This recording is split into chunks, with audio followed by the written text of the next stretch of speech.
keeping a secret for the longest time. I can finally reveal I have been in the closed beta for Dune Awakening. And today I'm going to be showing you some special footage on what this game is actually going to look like in the first portion of it with special insight. So strap in and let's have a look at this together. Okay, here we go. First part together. You can see the intro is looking rather clean. Now, I can't show off too many cinematics today, but I can show you the actual gameplay, which I reckon you're probably more interested on how it plays than all the cinematics. I'll save that for when you actually play it. So skipping ahead a bit, you create your character. You now get to pick where you originated from, what your class type is, so where you a peon, or maybe you were a nobleman or something like that. These class type ones tend to allow you to pick like an emote that you have, so that's all it really is. And then you get to pick a class type, so you could be Bene Gesserit, Mentat, Trooper, or Swordsman. I will elaborate a bit more on what those are entailing in a video going over the 20 features. Check it out in the top right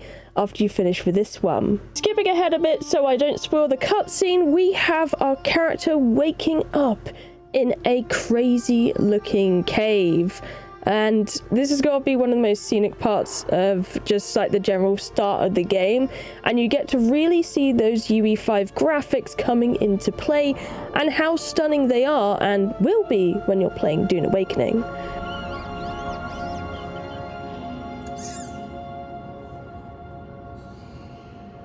Now from here you get to explore the cave and you get your first tutorial part of the game. It's going to teach you how to do things such as making bandages, climbing walls, getting a frem kit, which is your backpack for this one. So you're driving for a sandstorm and you're going down, and we finally start the game. You are now in the thick of it, in the sand. Wait for you.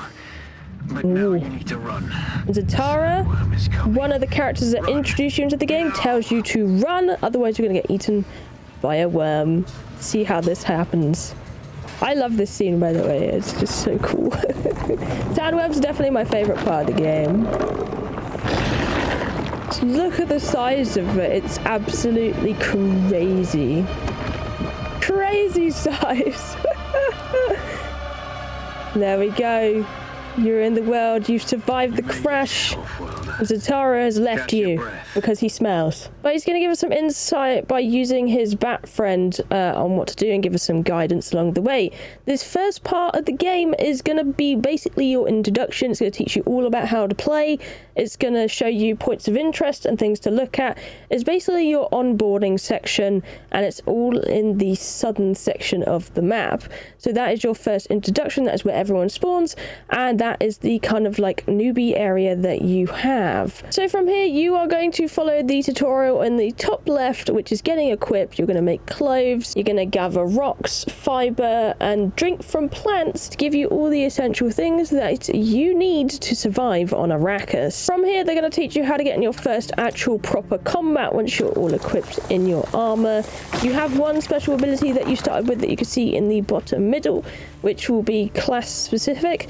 This person is playing as a Mentat for the actual gameplay, so there'll be the scout version of the classes. So this is like your scout spy type build right here.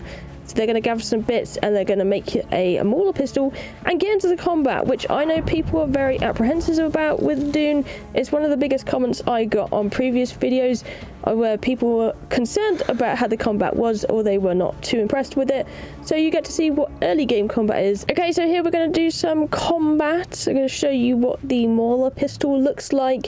This is early on combat and the sentry turrets. So you can see they went down really quickly, honestly.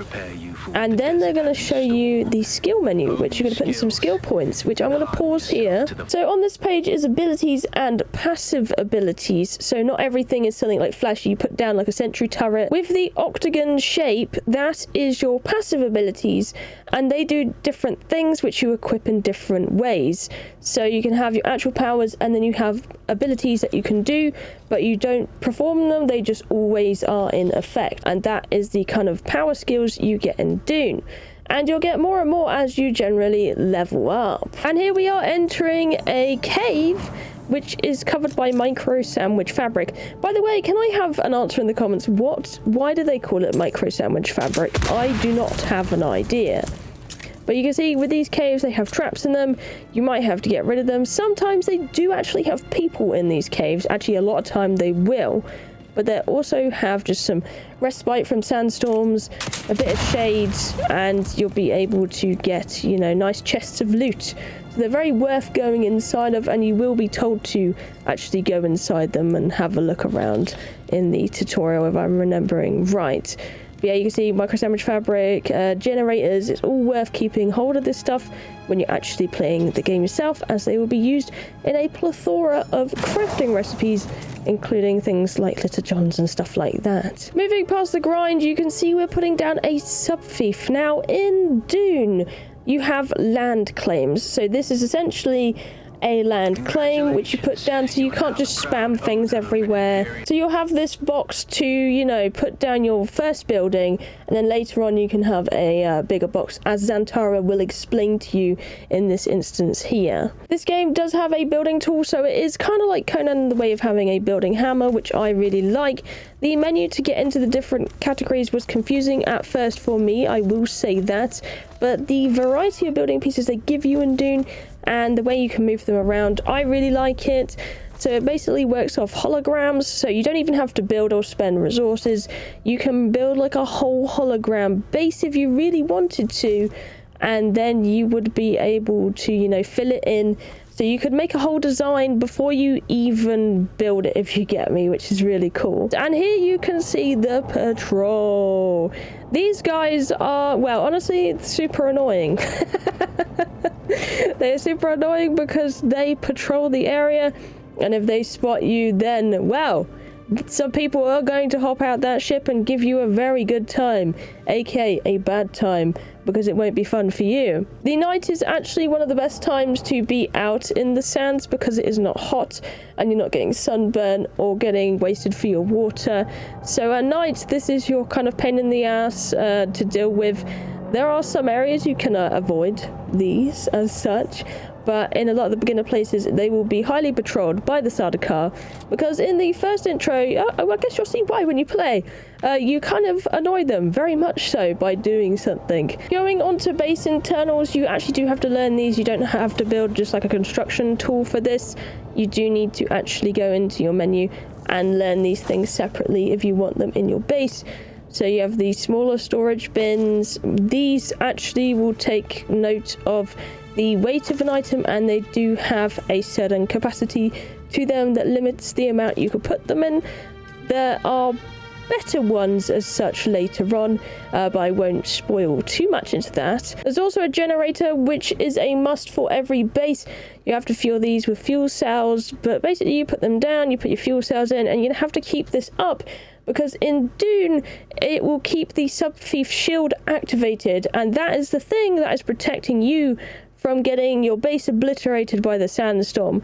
If you do not keep this generator on, it's essentially base decay, so you want to keep this powered at all times to make sure you keep your place on Arrakis. Now, Dune can be quite the horror game, so if you're a little scaredy, well, the worms are definitely going to tick those boxes, I'm not going to lie. Look at this insane worm encounter. Look, you can actually see them diving through that sand. They are so crazy.